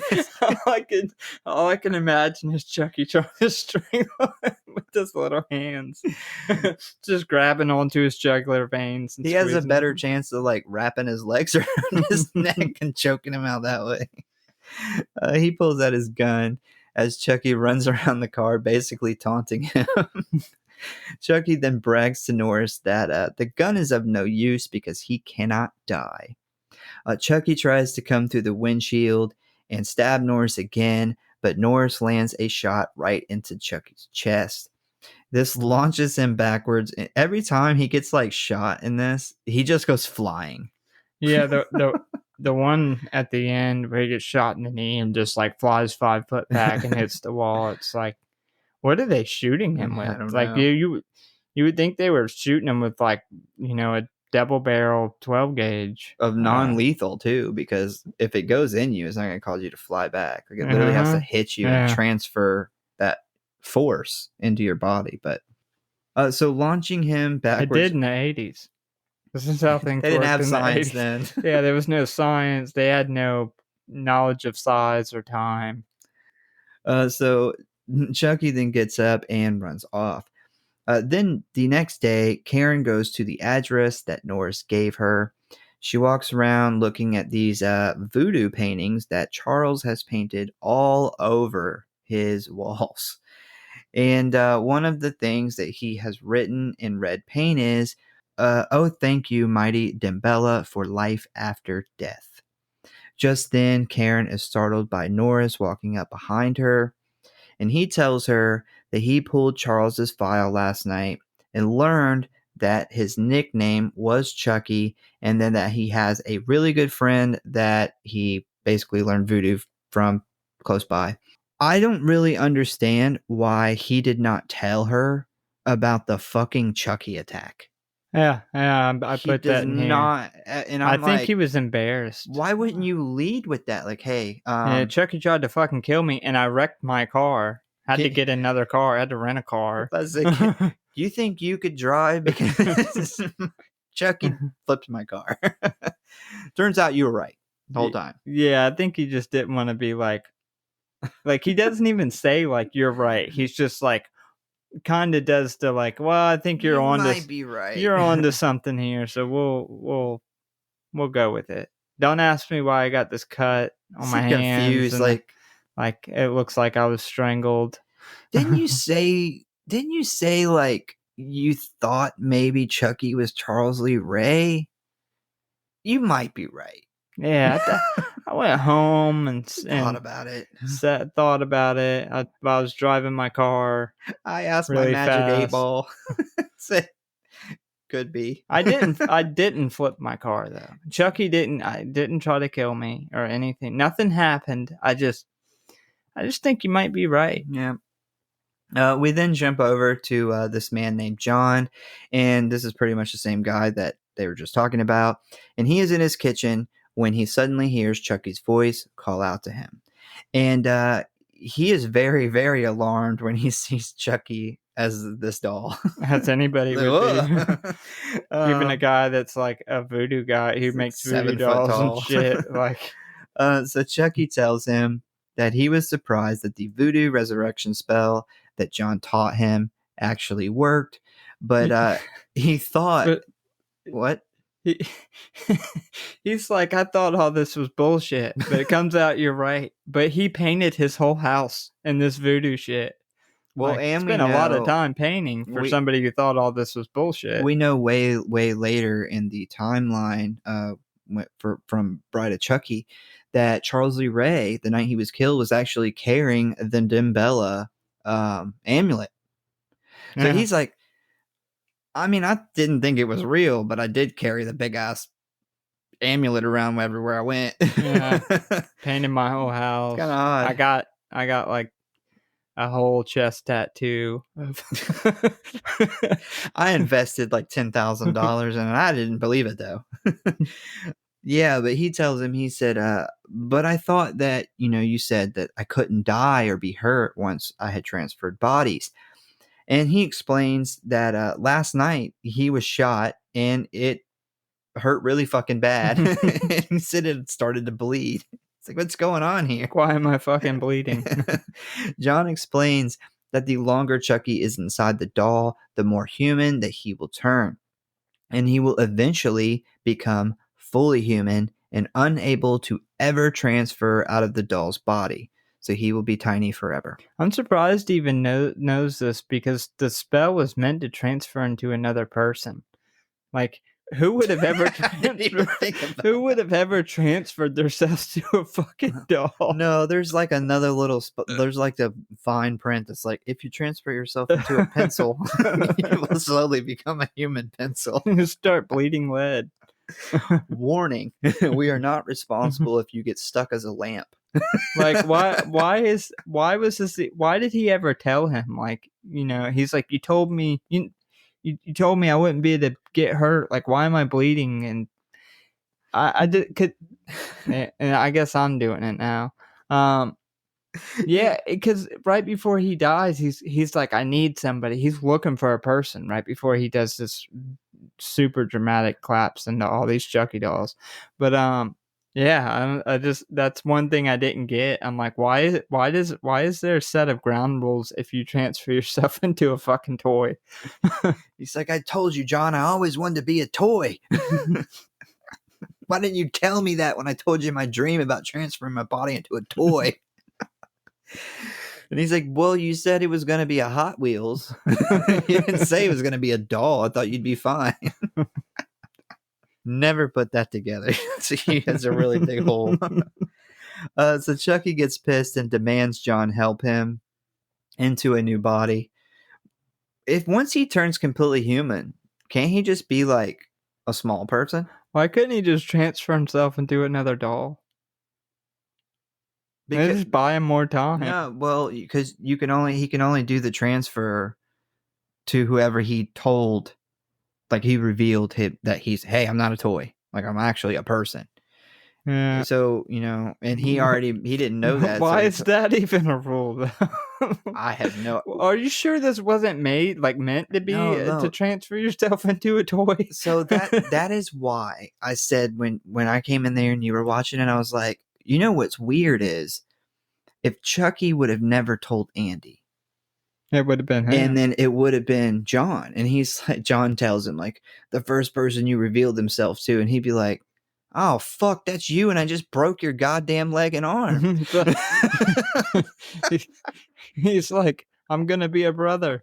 Doesn't he say that in the scene? It says that. Yeah, but he's trying to be, was that Method Man? Yeah. Red Man? Blue Man? I don't remember. But yeah, I mean, he would be like, oh, fuck, man, I just broke your fucking, like, I didn't even break your leg. Like, your leg literally snapped like a twig the other way it's not supposed to go. And he's like, oh man, and you're like fucking older. Like, this sucks. Like, I wish you would have told me that before so I could have like went and told somebody that didn't have a broken arm or leg and wasn't like 55 years old. Bro, if I'm this voodoo guy, I'm just lying to him, because my first thought would be that's gonna be me. Because who in the fuck would tell somebody that they're That's what I'm saying. a toy, that they're actually a murderer? It's just a coincidence that he had told Andy, but if he would have never told he was Andy, holding his breath when he said that. he's like, oh god, please, what if it's don't me? let that be me. Like, that would have been my first thought. That's probably gonna be me. I would have told him, like, the 7th person you reveal yourself to, that's who you just gotta tell a couple people. Yeah, and you can't kill the person who taught you the spell. That's the rule. If he dies, then none of it'll work. So Chucky gets pissed and demands John help him into a new body, but John says, fuck no, I taught you all this cool voodoo shit and you turned around and used it for evil. Fuck off. So John runs over to call the police, but Chucky is holding a voodoo doll of John, and he bends the doll's leg, and we see John's leg snap. He demands John tell him how to get a new body, but John refuses. Chucky then snaps his arm, and John screams in pain. Chucky then pulls out his famous voodoo knife. Anybody who's a Chucky fan definitely knows what this knife looks like. And he threatens to stab the doll in the chest unless John tells him what to do. John finally agrees and explains that in order to transfer bodies, he must do the ritual on the first human being that he revealed his true self to, aka not John, thankfully for both Chucky and John, Andy. Chucky thinks the fact that he is going to be 6 years old again is hilarious and seems to be pretty happy about this on his way out the door. I would be pissed, man. I wouldn't be pissed, but I would be like, I don't want to be 6. Couldn't I have been like a 12-year-old or 13-year-old? Yeah, but Chucky's gonna be like the worst 6-year-old ever. Like, he's gonna do whatever he wants. He doesn't care that he's 6. Still though, like, you can't drive. He's gonna be strangling prostitutes at 6 years old. Can't even get a fucking job at 6 unless you go to China, work for nothing, make Nikes. Yeah, so he, on his way out though, he stabs the voodoo doll in the chest and pretty much mortally wounding John. Why did John make a fucking voodoo doll? I thought that too. Like, that makes no sense. Just in case somebody needs to kill me. Does John like? I just don't get that. And then he told. Does John massage himself or something on this voodoo doll? Does he get himself off? He hires a prostitute and he's like, hey, stick this doll up. Prostitute, you want me to put that doll where? He's like, don't worry, trust me. And why did he tell Charles Lee Ray? He's like, yeah, man, you just got to do this, and then this like ritual will happen. And oh, by the way, did I tell you I made a voodoo doll of myself? I keep it right here, just in case, I ask you to bring me the voodoo doll and you know where it's at. It's like, it's not a key to your apartment. Like, yeah, like, why are you telling like your friends just in case is over there? Yeah, that blew my mind. I'm like, why would you make, at least like, put it in a safe? No movie ever has a voodoo doll been used for good, ever, like ever. So why would you make one of yourself, minus getting your massages in? Like, why would you do that? And if you did, like, I would keep that shit locked in a safe, like buried in my fucking under my house or something. I wouldn't be telling some guy that I guess they had to have known each other pretty good at some point, but I don't care how good. I wouldn't even tell you. Maybe he was like thinking about committing suicide and he made this voodoo doll, and it's like, it's easier for me I can't to kill the doll than it is myself. Just snap my neck. Oh, so Norris and Karen arrive at John's to find John bleeding to death, and right before he dies, he informs Karen about Chucky's plans to transfer his soul into Andy's body. He also tells her that Chucky's heart has almost completely turned human, and it is the only way to fully kill him. Next, we see Andy is locked up in what looks like a jail cell. No, it is. It's a 100% a fucking I'm jail. only 6 years old and I'm in prison. Did they do this in the 80s? Like, with this? I don't know. There's Probably. those 6-year-olds in prison? Like, hey, your shoes, although not the same size, was the same kind of shoes that was at a crime scene of a lady who fell out of a window. We're gonna put you in a prison cell. Yeah, I don't know. It's definitely like a jail cell, though. And we see Chucky arrive at the hospital, and he tries to warn the staff, but they ignore him. Andy is able to trick Chucky and escape the room, That's so slick. but Dr. Old Man Glasses catches Andy and tries to sedate him, which I'm going to be honest, this guy looks like a child molester. Yeah, I get child molester vibes off of him. Seriously. Yeah, just the way he talks to Andy. It's just, he just talks in that really creepy. I don't know. He's like, Andy, just calm down. I'm gonna take care of you. It's like what you would say to like, I'm gonna stick you with this thing, and then this other thing. I'm gonna stick you with that too. While we're here by ourselves in this room alone. Yeah, I'm glad that this guy got killed. Chucky then kills the doctor by electrocuting his brain multiple times until he was dead. And I do like this kill. It's good. I don't know why his face turned black, though. What is this? This is what they put on your head in the electric chair. This is that is. This is what they do to children. This is supposed to be like a children's wing. This is where Andy was about to go. Yeah. His doctor was about to take him in there and electrocute him until he quit telling stories about Chucky. They told the cops, like, we'll torture him until he tells us what really happened to Maggie. They're like, we figured out lobotomies are bad. We just electrocute their brains now. It turns out Maggie is like the governor's daughter. So she's so important. And the police are like, we've got to do whatever we got to do to solve this fucking crime. Karen and Norris arrive at the hospital where Norris's partner tells him about what just happened. We then see that Andy has escaped the hospital and returned back home, and Chucky has followed him. Chucky breaks into the apartment by coming down the fireplace. Andy arms himself with a small baseball bat. Andy hits him tries to hit him in the head with the bat, but Chucky pulls, he like ducks, and he pulls his knife. He starts chasing Andy through the house. Bro, she lives in an apartment, and she has a fireplace. She lives in $537 a month. She lives in the 80s in like a 10-story apartment complex, and she has a fireplace. I don't think that exists. I don't know. I mean, how could they run a fireplace?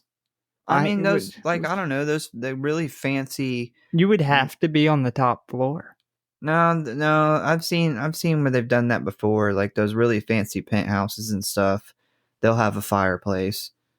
It's like a gas. Oh no, I get that, but this has a chimney. He came down the fucking chimney. Oh, I think that they fucked that up. I think because she turns on the gas at one point. Like so it's not like a chimney a house would have. It's really like a gas fireplace that doesn't need a chimney, it just needs a pipe. Yeah, Chucky, she has a full-blown chimney. Like Santa Claus would come down this chimney with ease. It is a full-ass chimney in the middle of a 10-story apartment complex in Chicago. He just put his hand on the pipe in just a day Dewey to bellet his ass right down there. He's just like fucking morph down there. I don't know. So Chucky sneaks up behind him and hits him in the head with the bat, knocking him unconscious. And this pretty much allows Chucky to start the ritual. We then see that as Norris and Karen arrive, a dark thunderstorm starts appearing over the apartment building. We see that Chucky has almost completed the ritual and lightning has begun to strike around the building. Norris breaks the door down and Karen rushes in and immediately grabs Chucky and pulls him away from Andy. He bites her in the face and Norris then grabs him and throws him across the room. Second time he's been chucked across this fucking living room. Chucky slashes Norris's leg as Karen attends to Andy. Norris hands Karen his backup gun before he begins to look for Chucky in the rest of the house. Once in the bedroom, Chucky is able to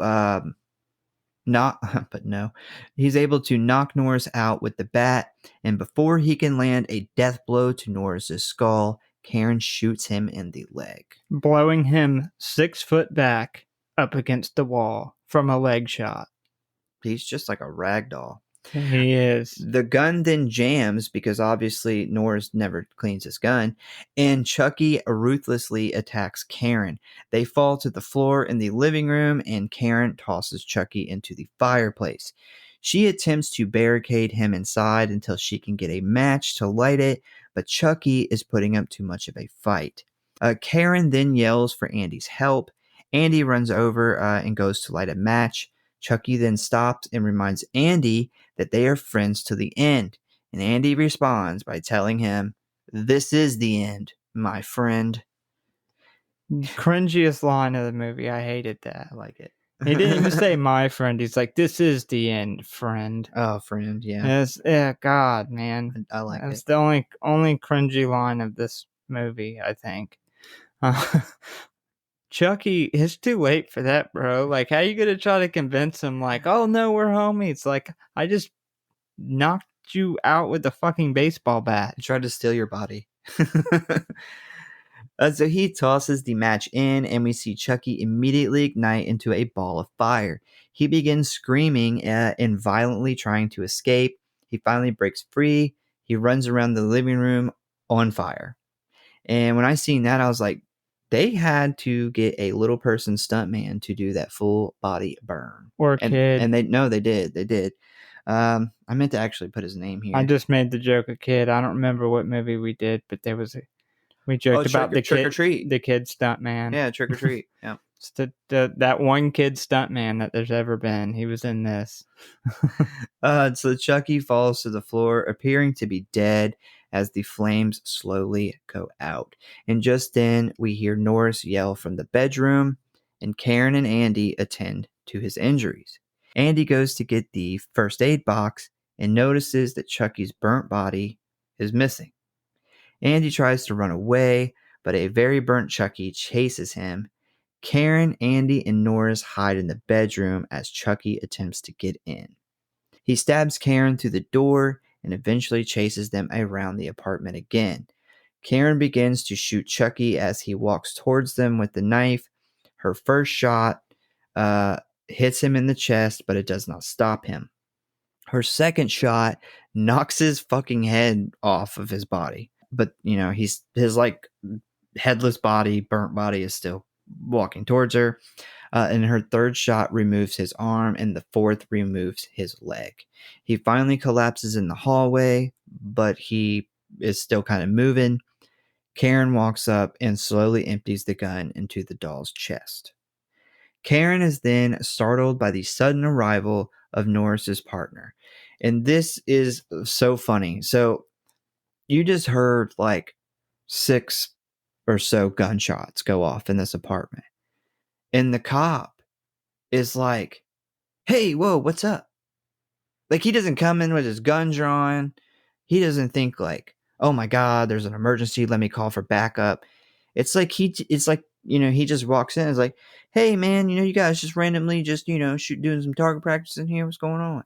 Like, he doesn't seem like anything is important that's happening. These cops suck. I don't know if you noticed, but Detective Mike Norris did not a goddamn thing the whole end. He could have not been he could have just not been there. He literally lays in that room the whole time. Like, Karen is the only one who does anything to him. The whole police department sucks. His partner sucks. I don't know if you caught this. I meant to bring this up. When Maggie dies, when Karen first gets back to the house and she goes in her house, there's literally a cop sitting on her couch reading the fucking newspaper. Did you catch that? No. Yes, there's like 10 cops in there and they're all hanging out, and there's literally a cop sitting on the couch reading the fucking newspaper at a crime scene. He's like, "Man, they don't need my help and it's -50 out there. What do you want me to do outside?" So his partner calls for help, and Norris begins to tell him about Chucky, to which he's like, "Yeah, right." He goes out to the hallway to look at the doll's body himself, and he begins to, for some reason, play with Chucky's burnt head. He brings the head into the room and begins to tell Norris that he is delusional, when suddenly Chucky's body bursts out of the air vent and begins to strangle him. And I was like, It's that little hand strangling please him. kill this guy, because I hate him. I hate his mustache. How is he choking him with his little hand? Like, You notice Chucky is also screaming at his body, like what to do. Like his body's like a separate. Mm-hmm. Yeah, I thought like, that was weird. Choke him, kill them all. And it's like, what? Like, does his body have ears? Does his body have thoughts? Like, he's still trying to figure out the voodoo thing. I think we're still trying to figure out the voodoo thing. So they throw him to the ground, and Norris shoots the doll in the heart, splattering blood on the curtains behind him, and he finally falls to the ground, dead. And that is the end of this movie. Bro, the animatronic work, though, in that last scene was really good for the time. Even for now, but for the time, I'll give them huge props on that. Like the burn up Chucky at the very end, that last scene, when he's like, his body without the head is like trying to stand up and get shot. You can tell that's all animatronic stuff. That, like I said, even for now, but especially for those times, that's very impressive.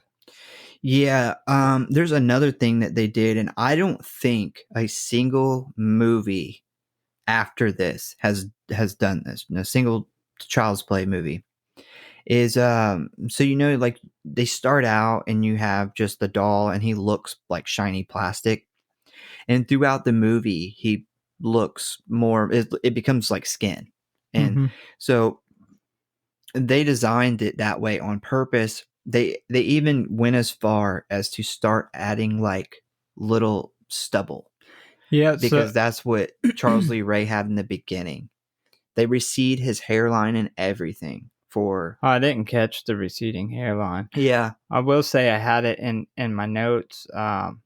So whenever he's doing the attempt at the spell on Andy after he knocks him out and the lightning's flashing, he clearly looks more human-like in that shot.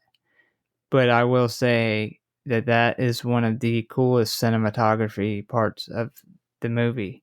Because you can tell he's not a doll at that point yet, but when the lightning flashes are flashing on his face is very, very creepy.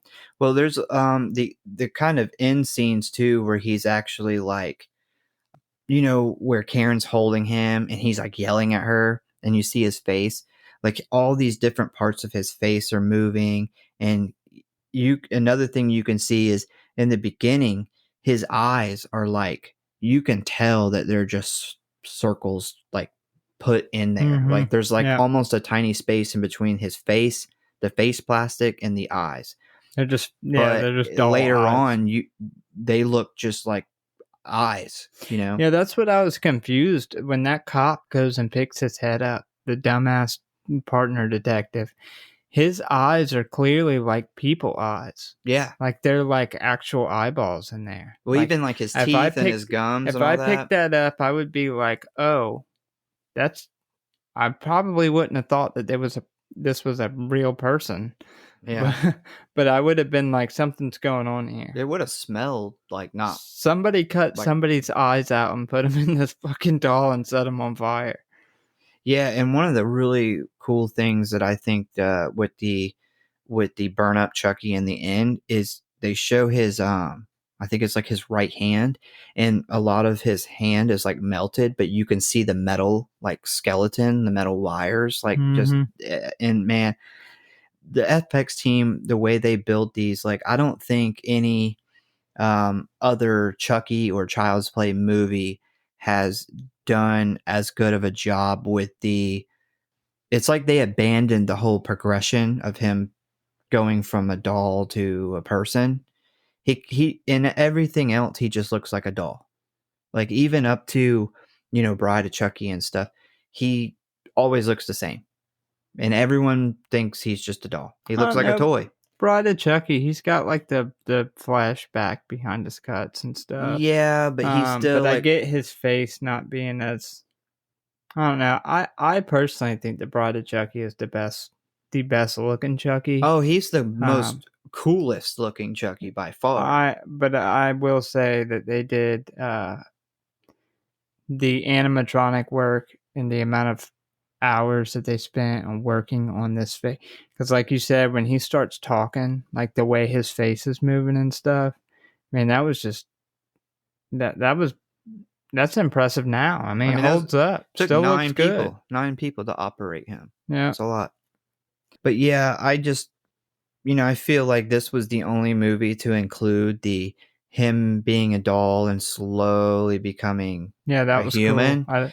They've mentioned it before, but there was never that like progression, and it was never that much a part of the story. And because originally in this, Chucky doesn't even think he can ever be a human. And the first time that he gets when he gets shot, when Mike shoots him in the street, there's no blood, but then when he gets shot at the end by Mike, you see a big blood splatter behind him, and it just shows like, well, since the first one, they've been very inconsistent. They went back and forth because there's been movies.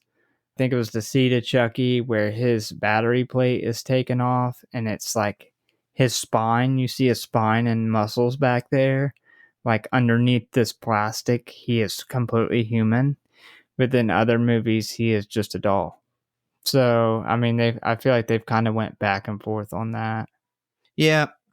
But anyway, I mean, Thought it was really cool though how they love it. I mean, when they made this, it was only one of them, and it was I guess after this, it's kind of, I guess that aspect of it kind of got lost because he's been a doll at that point. yeah. I'll go ahead and tell you, I won't tell you my rating yet, but I love this movie. I don't know if it's because it's such a good movie or if it's because this was one of the movies that got me into horror movies when I was a little kid. I remember watching this. Oh man, could have been like 4 or 5 years old. Yeah, it's definitely a nostalgic feel. Yeah, I know this movie, every scene, top to bottom for the most part, but yeah, we'll get into some really cool stuff about this movie. The toy shop used in the opening of the film was actually a Chinese restaurant that closed down in Chicago. And it is really located on the corner of Wabash and Van Burden. So basically, when they said the location in the movie, that is the real location of that building. Yep. And I guess you could probably go there and still see it today. I assume it's still there. According to the script, Andy's father was named Bob, and he was killed in a car accident a few months before the events of this film.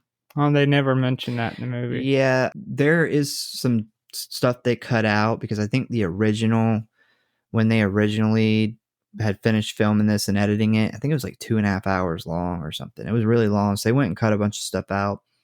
And the one time I think it was mentioned is when Andy first gets Chucky. He actually takes him for a tour, like around his house, and they come across a picture of Andy's dad, and that is like where this comes from.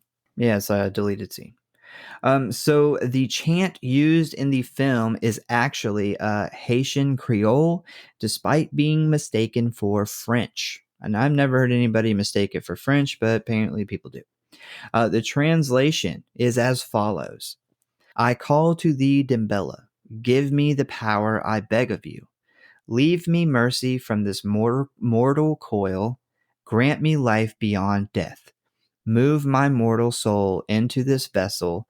I command thee, Dembella. And then you just say, I command thee, Dembella, like 4 or 5 times. Yeah. Nothing about a doll in there. You can be or anything. toys. You can be anything you want. About 50% of Mancini's original story was used in this film. Another writer named John Lafia wrote his own draft before filming. Lafia is credited with adding many of the things that make Chucky so successful, including the name Chucky instead of calling the doll Charles, and many of Chucky's popular catchphrases. So a big chunk of this movie was written by this guy. Hmm. Yeah. Like I said, Mancini had, like a whole different thing where him and Andy's blood was mixing, and that's why he needs Andy. And um, then there was another thing where Charles Lee Ray is actually Andy's dad. Oh yeah, Yeah. that's bad. Yeah. So this guy went in, they obviously they bought Mancini's story, but then they were like, we like the base of the story, but we don't like all this other stuff. So they hired this other writer to come in, and they were like, hey, rewrite this. And this guy actually wrote this. And this is where Chucky gets his personality from, is this. Yeah, I'm not sure if there would have been other Child's Plays had they not did that. Yeah. I think this, like I said, this some variation of the story had been around for a while at that point, but the character of Chucky, the I think, character. stuck. I mean, with it's like everybody. it's like Thanksgiving, turkey. That's a terrible movie, but we rated it really high because because of the character of Turkey. I agree. Character Turkey. Chucky's a little bigger than he made it a little further than the Thanksgiving franchise, but I want to see a Chucky and Turkey movie. Thanksgiving, the Bride of Turkey. And it's, what's her name? Who? What's the girl's name? He breaks her neck. The Bride of Turkey. Oh, I don't remember her name. I don't either. Damn, I can't remember her name. She's the that was weeks ago for us now. Can we get Allie? Yeah. Well, Thanksgiving, the Bride of Turkey, and we'll get what's her name? Jennifer Tilly. Chucky has to transfer his soul into Turkey. Into a turkey. Into a turkey prop. It'd be like Freddy versus Jason, but it's like Turkey versus Chucky. And it's like, the whole thing is Chucky's trying to get the turkey to transfer his soul in, but Turkey's like, fuck no, dude. And they battle, they fight. And it's like a big. Imagine the shit talking between Turkey and Chucky. Yeah, that's why it's a good movie. Just the shit talking. Chucky's gonna be a Turk. Oh man! So Catherine Hicks, who played Karen, and Kevin Yeager, who actually created the Chucky doll, they met on set and were married a year later. Yep, they ended up being husband and wife. Who is that? I'm sorry, I was thinking of the Turkey and Chuck battle. It's like, you dolls are fucking retarded. The actress who played Karen and the guy who actually built and operated and created all the Chucky dolls. Oh, I've actually seen that before. Yep. On a show. I don't know. I was talking about this movie. Obviously, it may have been the movies that made us. I'm not sure if they covered this, but it was a show like that. Yeah. And speaking of Kevin Yeager, who has built many of your favorite horror villains, including the Crypt Keeper, Chucky, and Freddy Krueger's makeup, when he was asked to build the animatronic puppet for Tales from the Crypt, he actually pulled the eyes from his Child's Play Chucky puppet and used them for the Crypt Keeper. Now, I know you know that because I learned that years ago, and that's one of my favorite behind the scenes facts, because every time I see the Crypt Keeper, I immediately think Chucky, seeing the original Child's Play. Yeah, and I mean, Tales from the Crypt and Child's Play are both at the same, around that same time in my life, were big inspirations for horror movies for me. But yeah, I had to include that because I love that fact. I don't know why it's so interesting to me, but yeah. So next time, if you once you hear that, when you look at the Crypt Keeper, you can tell. Oh yeah, he has those bright kind of baby blue eyes that Chucky has. Yeah, and it almost looks weird because why does the Crypt Keeper have such bright, cool looking eyes? But I don't know. It's just you gotta have it now. He was a good guy, though. This is what Charles Lee Ray turns into. Chucky tries to transfer his body in a Crypt Keeper. All right, so it's time for some ratings and kill count. So everything I looked up on the kill count, it's kind of weird. So they always count Charles Lee Ray and they also count Chucky. So with those, what? Yeah, It's the same. I know. Okay. And I've kind of I never. don't know voodoo rules. I I've don't also know. never really heard the killer be counted in the kill count, which is why I tried to look for it in other places, and I kept coming up with the same answer. So the total is 6, being Charles Lee Ray, Maggie, Eddie, John Bishop, Dr. Ardmore, who is the child molester looking guy, and Chucky. Those are your 6. They're grabbing at straws there. Yeah, I agree. Reaching for sure. For my favorite kill, if I could count Chucky, I'd say Chucky because burnt Chucky looks fucking awesome. But if we're not including Chucky, for me, it's John because I like the snapping of the legs and arms. I am going with Maggie because I love the concrete chair smashing into the top of the car. The little hammer. Not just that though. Well, not the little hammer. I didn't include that. I thought the body crushing the roof of the car was awesome, but another big reason I settled on that is because that is the first on-screen kill of Chucky in the entire series. Good point. I didn't even think about that. Yeah, that's really cool. So rating. Ready to do some rating? Yep. I think I went first last time, so All right. I'll let you. My rating for this movie is stupid high, and I gave it a 4.1. The reason I gave it a 4.1 is, damn, all right, well, yours is stupid high too then. So the reason I gave it a 4.1 is not only was this a movie that I loved so much because I seen it when I was a kid, but it has a perfect recipe of horror with a little bit of comedy. The thing that I really like about these earlier Child's Play movies is they're actual horror movies. Eventually, I mean, even as much as I do like Bride of Chucky, it's got a lot of comedy. It's almost like a comedy / horror. This is a horror movie with a little bit of comedy in it. Like, comedy is not even counted on what kind of, like, the subgenre. But all the, later, pretty much after 3, they all kind of become. That's what I liked about that one where his daughter in the wheelchair, because it was like back to this. It was back to being a horror movie. Yeah, and they purposely did that, and that movie went straight to video, and it ended up being liked by a lot of people. People were surprised because the seed of Chucky was fucking awful, and then it did so good that they decided to go back and make it even more goofy and retarded than it was in the seed of Chucky. I don't know what. I just don't know where the decision making went with that. Because that movie surprised so many people, and it got from the fans of the franchise, such good reception for being scary again. And then they just dropped a huge fucking turd in the next one. I mean, I think a really good example is how there are moments in this movie. Chucky's scary. He's not trying to be funny. He's scary. Well, he's supposed to be. It's a scary movie. I agree. He's supposed to be. He is a serial killer, and he is scary. Like, when Karen is holding him and like threatening to put him on fire, his reaction is scary. When he is trying to get out of the fireplace at the end, he is scary. Now he's just funny all the time, and it's annoying. And I will say, Child's Play 2 is one of my favorite movies. I think that is one of the few movies I will say is a perfect movie. I love Child's Play 2.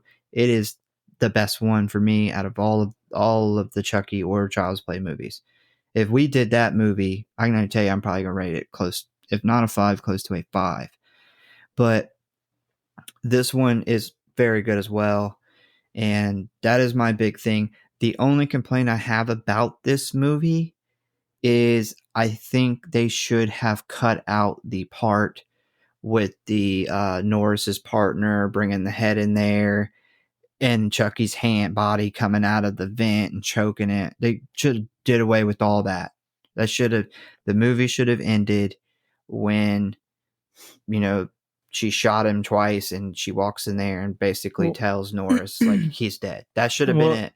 It doesn't make sense because the Dr. Death, the voodoo guy, he tells them, you got to go for the heart. And she walks up and shoots him twice point blank in the chest.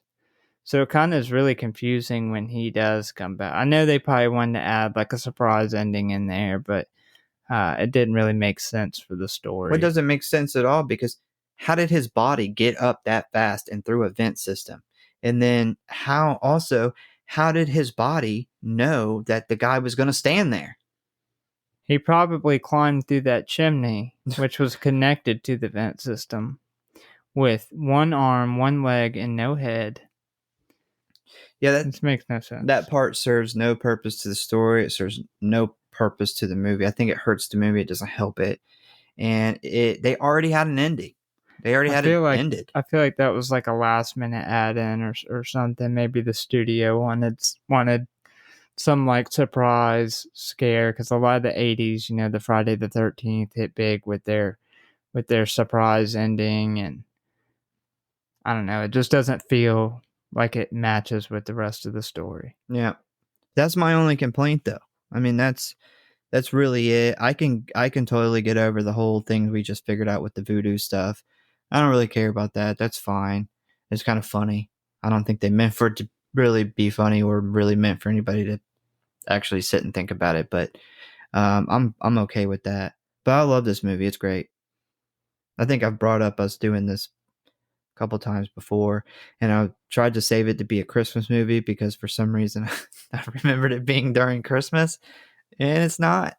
I found out that Charles Lee Ray actually dies on November 9th. I was going to bring that up to you, but not on air. Oh, yeah, I was going to mention that to you. I watched it and I was like, this is his birthday. I don't know. I thought maybe I missed something that like I didn't remember. Like they had mentioned that it was December or like at some point in the movie. I don't know. I just took your word for it that there was something about Christmas. Well, I just remember it being really cold, and I remember her working. You felt how cold it was? Well, you can tell how fucking cold it is. And then she works in a department store, and it looks like there's a lot of people in there. And that was a big thing. That's what people did for Christmas before fucking internet buying shit came along. Well, it would make more sense for it to be Christmas because she can't find the doll, and like she has to buy it off a peddler. And it's not a Christmas movie. And like the whole I remember him having a bunch of presents, and I'm like, well, what kid gets like fucking 6 presents for his birthday from one person? But an only child whose dad died. Yeah, she used that death money to buy him presents. Didn't even get him the damn doll. But anyway, 4.1 for me. I love this movie. We will 100% do Child's Play 2 because I love that movie. Well, as for my rating, I gave it a 4.1 as well. I think I was settling around a 3.8 or 3.9, but I think it was the nostalgia that really kind of bumped it up. I just felt like it was 4.1. Obviously, as mentioned before, this is a story that had been done. It's a variation of a story, the doll coming alive. But they created a character that really stuck and actually made this story carry on where others didn't. I thought the cinematography was really good because of the challenges of balancing the shot between like Chucky's perspective. And they had to shoot this in a way that you didn't see Chucky on the parts where there was actually a little person or a kid. And I thought for the challenges they had, they did a really good job with that. The animatronic work, we've already went over that. That was amazing. I thought the acting was good. Getting a 6-year-old that could play this part, I feel like that was really, really hard to do. And I thought he did a great job. The only time I think he didn't do a great job was when he was in that room with all the scalpels and he's doing the falling. That was terrible. I agree. I caught that too. He's not a stunt man though. He is not. I did catch that too. The falling over the lights behind him, I thought you could tell he was a 6-year-old acting. But other than that, thought he did a really good job. This movie's it's obviously a classic. It was the start to a long running franchise. And this movie is with the first three is scary, and I really miss that about the Child's Play and the Chucky franchise. This is where it all started, and it is a scary movie. Like there's you don't have that comedy aspect. You know, Chucky's not going to the White House. I wish they would have taken 3 and continued on with that. I like The Bride of Chucky. I really like The Bride of Chucky, but I wish we could have had that without all the comedy in it. I love that movie, but I hate it because it led to the comedy aspect of that led to what we have now. And what we have now, I feel like Chucky in this movie would kick Chucky's fucking ass now. Yeah, it's almost like when you take a piece of paper and you scan it and print it over and over again. Kind of loses. And the it just, you keep losing detail and important stuff in the photo. And I think that's where we are now. It's the version that exists now does not look like this version. It's dying. That's what happens to the human body.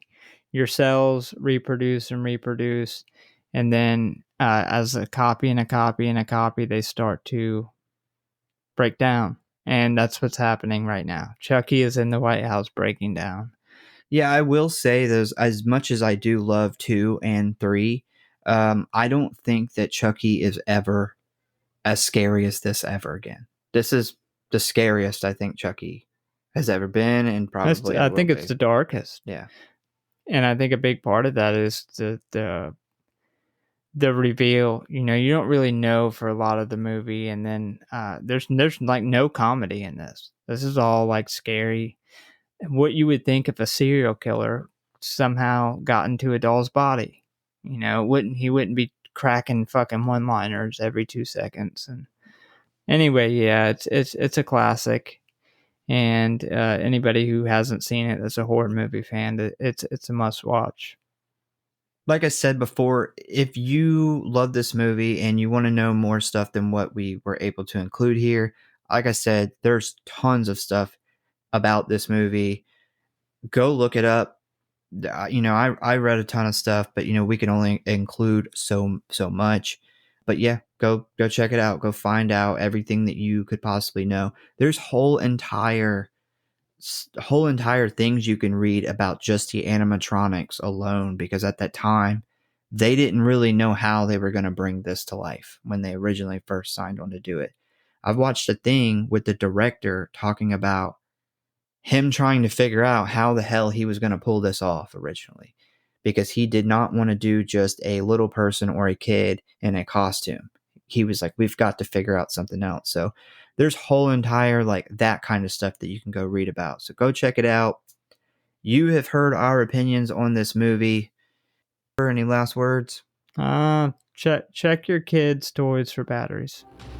And go get you some Grindhouse Syndicate dolls. We got them for sale. And get all the accessories. Remember, tell your parents to get the accessories too. Batteries included.